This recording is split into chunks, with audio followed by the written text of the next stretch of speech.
Welcome to this week's edition of the Paulding County Football Coaches Show. I'm Brian Voyles. With me is head coach Scott Hamilton. Coach, finished up the season this past Friday night. South Paulding came to town for our senior night. Unfortunately, the season didn't end the way we wanted to. We were defeated 42-7. Very high-powered South Paulding offense came in and really just kind of took control of the game from the get-go. So I just want to kind of get your thoughts and talk about the game a little bit before we kind of talk about what we achieved this season and going on into next year. So kind of lead us through the first half and kind of how the game gets started and your perspective from the sidelines. South Paulding does a great job on offense. They really play well. They came out really hot and sort of jumped on us there early. And I remember looking in the game, and this first quarter there, we had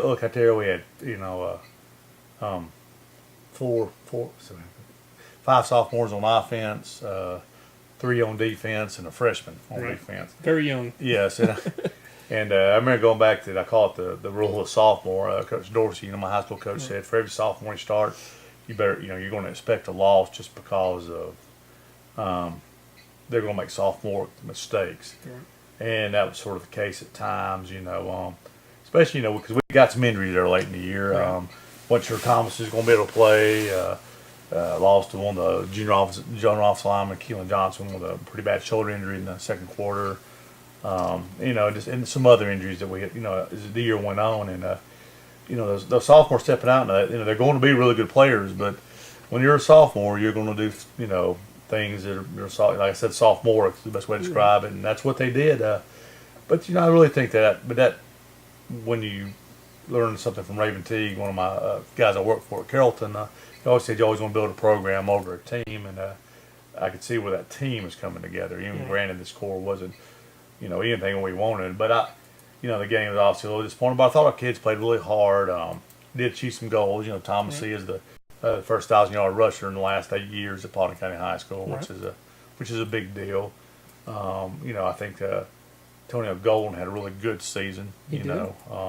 Sophomore, about 38 catches for about 400 yards. I think he'll be someone to watch over the next few years. He's really pretty impressive kid.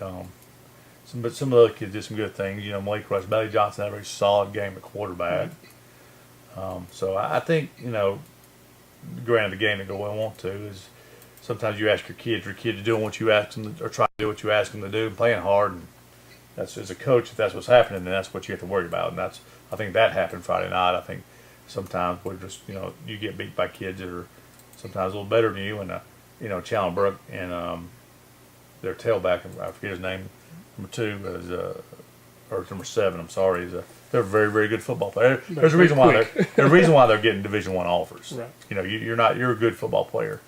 And as another coach I talked to, I said, Charles Cuss, if you're a true Division I athlete, you dominate the game. You can win a high school football game by yourself. And we saw that on Friday. Yes, we did. Chandler Burke played a heck of a ball game. At times, he just made plays, guys in position, and he just made them miss. And there's a reason that Kennesaw State is basing or building their program around him. He's their first ever signee, and you can tell that's a kid they want to build a program off of. In fact, I'd asked Brian Bohannon, the coach of Kennesaw State. I said, "What's Chandler going to play in college?" So he's playing quarterback now. So he's definitely impressed a lot of people this season. So, but that's as far as the game goes at this point. But as far as where we are, I think in the program, our JV finished up 4-2. Right. With great season. Coming off an 0-6 or 0 for a couple seasons. 0 for about 25. Right. So that was a significant improvement. And the JV guys, as they were freshmen, they came off a winning season, 4-3. Mm-hmm. So that's the winning tradition, the winning mindset we want going forward. And I know, the varsity, the record finished 2-8. That's not what we want. But as you state, and we talked about on this program, we're building a program. We're not building a team. And it's slow. You could see it building. One of the things is, I guess people realize that, when we had middle school sports in Paulding County didn't get a central feeder school. We got Hartsville Jones, but South Paulding was split up, and we got part of those, and we got part of this school and part of that school. And kids are really the school choice and out, left and right. Chandler Burks actually, was district, for our school and school choice out. But, as we go through, thing when we started the Junior Patriots, it's helped us establish the idea that kids are patriots, are going to be patriots, and our Junior Patriots done. Our 8th grade made the playoffs. Right. Only lost to a 5A school. They only lost 2 games to Stars Mill and to a Hiram team, but beat a Hillgrove team, a very powerful 6A program, and they lost to Etowah in the playoffs. So once we started the thing, that our junior class is the first guys that played as 8th grade Junior Patriots. Our sophomore class, which has 32 kids and that good JV team, played as 7th graders. And our 9th graders, a lot of them started as the 6th grade Junior Patriots. So that's making a big difference in the program, as those kids have come along being patriots all along, and we're not losing those kids to other schools, and because instead of thinking I'm a Scoggins, whatever they were, I'm a Paulding County Patriot, and that's making a huge difference. And going along with that, we're having the hosting the U-Hope this Saturday for 6 games. If you still want to see some football, there's a Saturday we'll have 6 little league football games. I think the NYGFL, where it's called. We'll be hosting 6 games at our school, so that's part of building the program. And that's not done overnight. Right. You cheaply can build a program or a team pretty quick, but then that dissolves very fast, and that's something that I don't want to see happen. Right. And certainly, like Coach said, if you have time on Saturday, go out and support those guys. It'd be fun to watch. Definitely some future Patriots. Just kind of you talked about Thomas before. He had 244 carries, 1,019 yards, first 1,000-yard rusher in 8 seasons. That's a big deal. That's a goal that we wanted. We wanted to get a 1,000-yard rusher, and we knew he was capable of doing that. Didn't necessarily think it'd take the 10th game to get there, but he got there, and he definitely made that. We made that a big deal for him. But besides him, we had a sophomore, Malik Rush, was our second leading rusher with about 220 yards. And the thing with him is, and a lot of people don't get a chance to know this, but he only had 41 carries, so he averaged about 5.4 yards per carry, which as a sophomore, he's got 2 years left. That's that kind of has us licking our chops. We're kind of anticipating him going forward. If you describe where classes have personalities, right. That's what I firmly believe in, and our junior class has a lot of good kids. Brandon Ballard may be the best defensive lineman in the region. Every week somebody asks me about who's number 99. They want to know who he is. He sort of exploded on the scene as a very good player, and so there's some really good players in that junior class. There's not a lot of depth in the class. The sophomore class has some really excellent football players. Right. Malik Rush, Antonio Golden, the wide receiver, our leading receiver on the team, a leading tackler on the team. I think may have been Caleb Saylor, who's a right at it. He's a sophomore. Dondre Lefter played a lot of games defensively. Led the JV team in rushing. Right. So that sophomore class is a really talented, deep, not 1 or 2 kids, a very deep group. Richard Branch is going to be a good football player. Right, and Bailey Johnson, who ended up playing quarterback for us towards the end of the year. 3 games at quarterback for us. Andrew Bryce has some big offensive line. Jacob Fager. It's a very good group, and it's a very competitive group, and it's definitely kids that think they're patriots. That I'm really excited about watching them. And it's a group that took ownership on their own team. They took a responsibility. Hey, this JV team's ours. We're going to win, and they did that. Right. I think that's going to pay off to them. They're sort of used to winning. They're not going to accept something else. Right. And to kind of go off on that, the 2 losses the JV team had in back-to-back weeks, that hurt them. They were upset about that. They, typically with JV the past couple of years, it was like, we're going to show up, play our game, go home. These guys, it hurt them physically and mentally to lose, and that's definitely a good sign going forward. And we will definitely see the next coming seasons at the varsity level with these guys. Yeah, and that's like I said, it's a mindset. Unfortunately, it was, I guess Vince Lombardi said it. Winning's a habit, so is losing. Right. And something we're going to have to. It's hard to overcome that. Once again, I've said it many times. The catch-22 of coaching. To win a big game, you got to win a big game. But to win a big game, you have to win a big game. Right.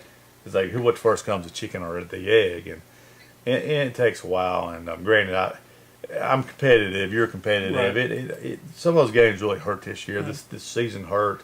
our kids, those seniors really put in the work, and not to talk about, the underclassmen, but our seniors really persevered through a whole lot because, they were winless as 8th graders and 9th graders, and those 18 guys persevered through some really bad times to stay with the program, and I can't. Their freshman year was pretty rough out here. Yes, they only scored about 20 points the entire 7-game freshman season.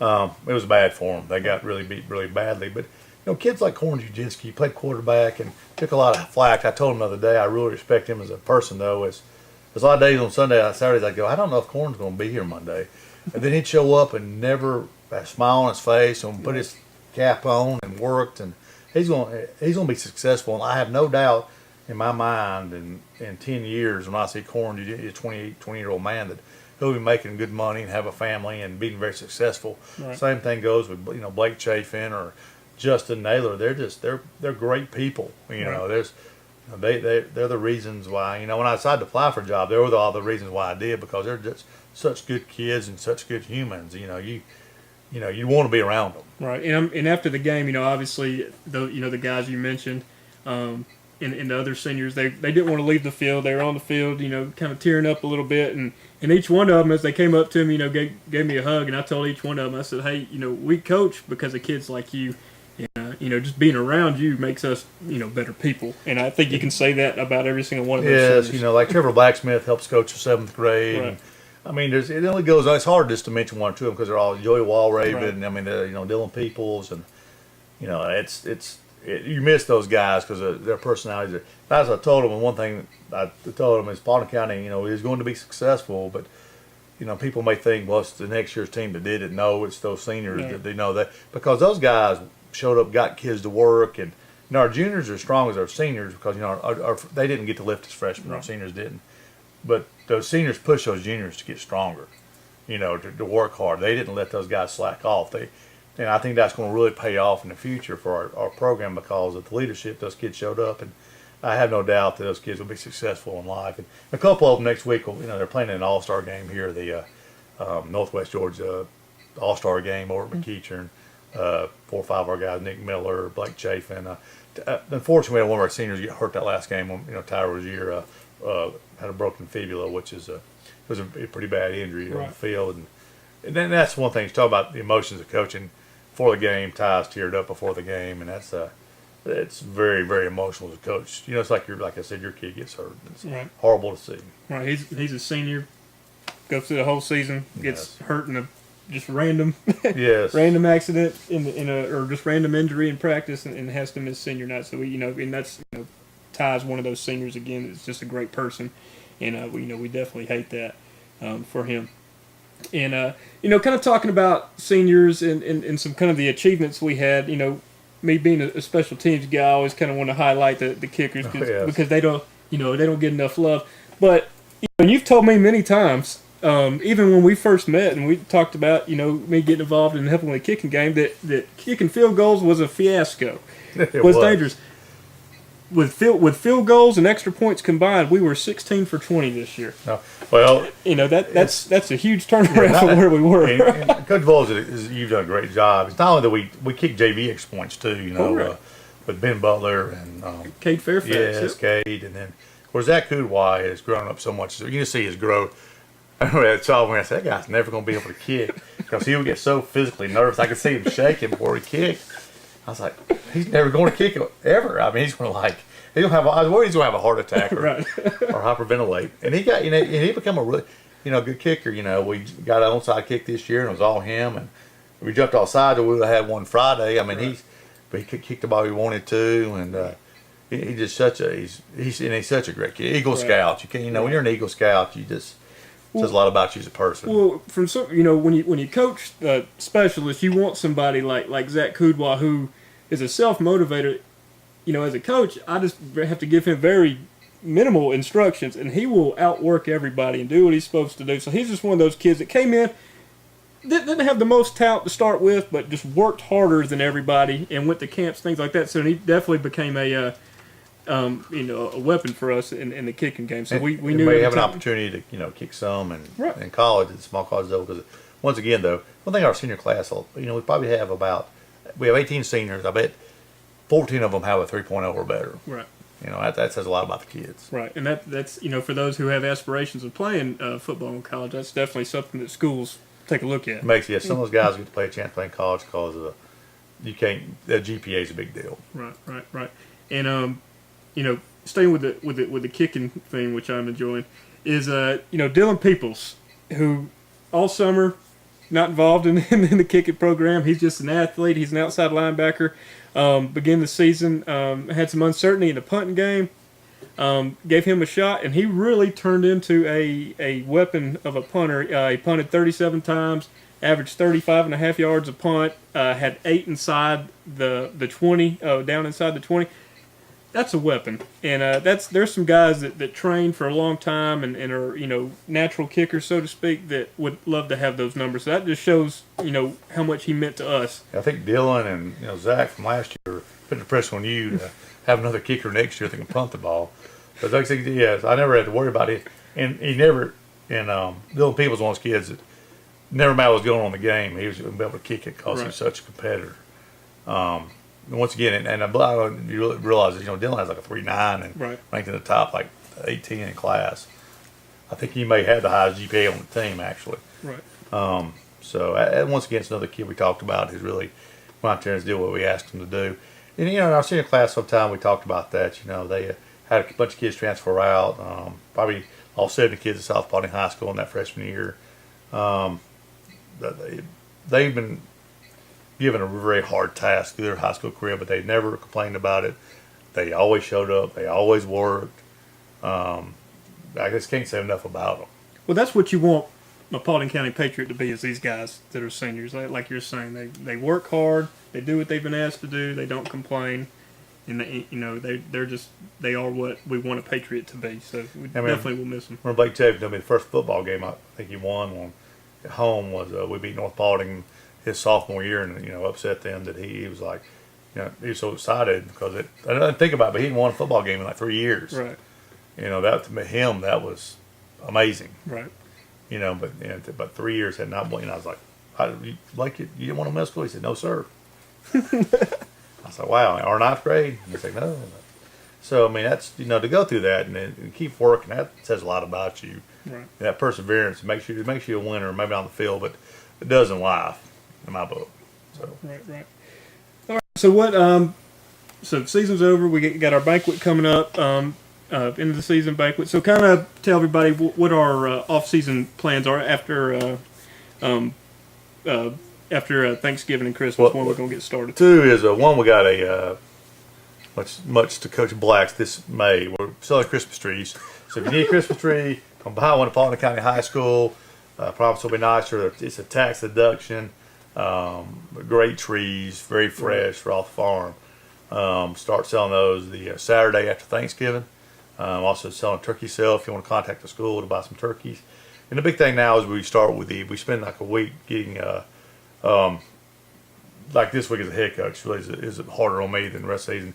I went through grades, emailed every parent in our program if their kid was in danger, and then emailing juniors about what do you need next year to do to be eligible to play college football, things you need to look at for. Have you signed up for the SAT? The freshmen, are you in weight training? Why are you not in weight training right now? How to get you in the weight training next semester. All-star games. The recruiting fair for the kids that have not committed, for like the small college-type kids. We do a lot of things the next month with those kids. Going to a recruiting fair December 2nd. We have to put on. So there's several things we have to do here very soon. It's a very busy time. Right. Of course, the banquet as a head coach is everybody that's a couple things as head coach. Picture day and the banquet's probably 2 of the top things there. Trying to get the banquet organized, make sure everybody's name's spelled right, printing out 115 certificates and letters, and you're getting the right bar and you're getting the letter, and make sure you mention everybody. And it's pretty stressful as a head coach, because make sure you thank everybody, and make sure I mention Mr. Hughes, we're doing the radio show. There's so many things you have to do, so there's a lot going on. But football in high school sports is 365 days a year now. Oh, yeah. We've already started, thinking about next season, what we're going to do, who's going to play what we're going to do for spring, who's going to be here. You know, who's going to do this? You know, who's compete for this spot? A lot of things are going on. You know, we got some end of the season injuries we're having to take care of. Right, you know, tomorrow. You know, in this next week, so a few doctor's appointments and things for kids. But I mean, you both are having those done, Right. as well. You neglect your body a lot. Coaches do too. You know, during the season. So there's a lot of things we got to wrap up to get done. Helmet reconditioning. You know, So a lot of the tedious things that people they don't know about. yes, you know, we spent the last 2 days just cleaning the locker room up. Right. You know, wrestling's moving in, the counting jerseys. This one's ripped. Got to order this one, and that's where we're talking. Completely buy a tree because you know helmets are $200 to $300 a piece. You know, we'll probably get 30 rejected through the reconditioning this year. Got to replace 12. Got to replace 18 jerseys from seniors this year. Just a lot of things are going on right now that got to count. Count girls, always a great thing. Count girls and knee pads. So how many knee pads we need for next year? All those things. So there's a lot to do. It doesn't. The season just doesn't end. You just don't. If you're doing it right, you don't throw it all in the room. Because you want to. When you get started, you want to know where everything is and have there's an accountability process. Because you just can't show up with a leather helmet in your back pocket and put it on and play. There's a lot going on today with football. Right. So. Right. It never ends. It's really the last week. You're not wound down yet. It's about Thanksgiving is the first time that you'll sit down as a coach And take that breath. Mm-hmm. Well, to sum everything up, as we close, this will be our last installment for the year. The season didn't turn out the way we wanted it to. Certainly with the win-loss record, but we improved our points scored per game by about 5 points a game. Decreased our points allowed by about 7 points per game. Like we talked about earlier, our sub-varsity teams, JV and freshmen, had good positive winning seasons. So we definitely have things going in the right direction. Community support's getting on board. School seems to be getting excited about it. And I know, me personally, like you're just saying, it's already over, but we're already talking about next season and getting excited about it. So before we close, do you have any more closing thoughts for everybody? Yeah, I thank Mr. Hughes for having us on. I think this has been enjoyable. Hope next year we can expand it a little bit, get a little better, have some more kids show up. Once again, thank for everybody watching the show. I thank for all the kids for their effort. I thank the parents for letting us coach their kids. I always got to think, Mama sends the best one they got. So, try to love all his kids. Thank for kids for showing up, working hard for us. And I look forward to this, starting again this next year. That's one thing good about high school sports. You always have, as a coach, you get next year and get to relive that dream one more time. Right. All right, Coach. Well, we will, enjoy our limited break because we'll certainly be back on it and working on football as soon as possible. So, Patriot fans out there, thank you, and we will see you next year. See ya.